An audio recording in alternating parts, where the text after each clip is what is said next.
nyonso alingaka mobikisi na bengi bino awa na Mes TV 243 Mes TV 243 kobukana te okomona ngai mobikisi okomona mwanze ya loyembo tala ndenge ya yembeli bino Mes TV 243 S'abonner massivement. S'abonner massivement.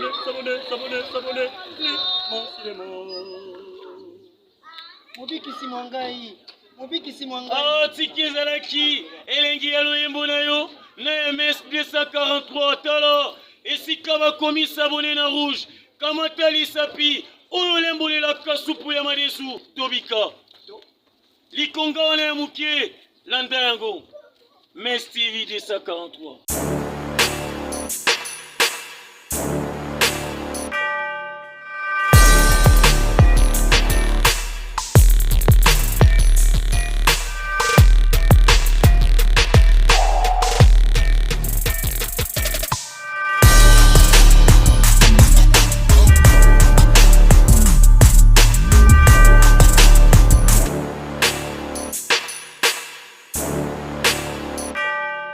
Fiston Saïsaï, un artiste comédien qui n'a tellement pas de repères qu'il est difficile de trouver sa biographie complète sur Internet.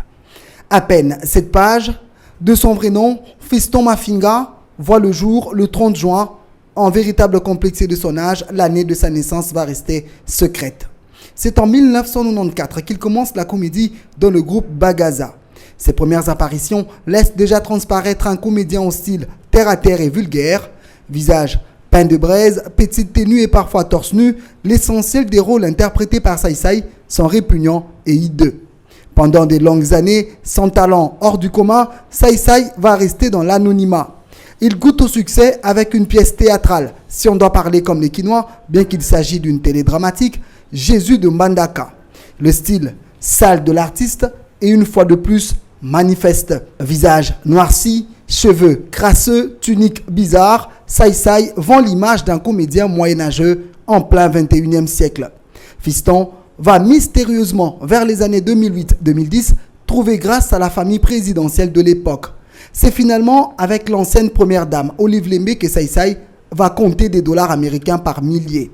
Faute d'inspiration dans les théâtres, il profite d'un réseau relationnel pour devenir la référence des spots publicitaires. Il abandonne les théâtres qu'il ne maîtrisait déjà pas pour créer une agence de publicité. Il s'autoproclame patron des artistes comédiens. Et pourtant, il est clair comme l'eau des roches que Saïsaï a toujours vécu comme l'essentiel des comédiens de la mendicité appelée à Kinshasa Matolo. En 2015, Fiston Mafinga est accusé pour viol sur Ketia Matiti Moto. Il passera 2 mois en prison avant d'être acquitté parce que la partie civile n'avait pas réuni assez d'éléments constitutifs de l'acte de viol.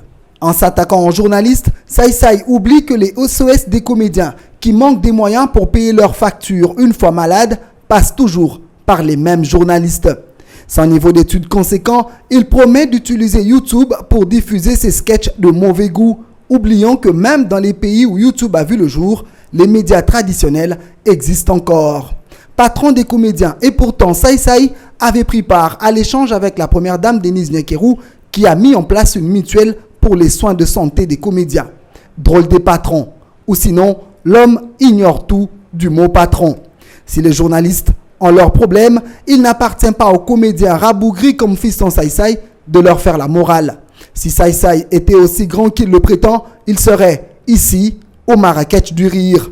Avec un style théâtral de caniveau, Saïsaï finira sa carrière comme un comédien local de bas étage qui peut-être demain manquera les moyens financiers de soigner une fièvre et passera par les journalistes pour émettre des appels à l'aide.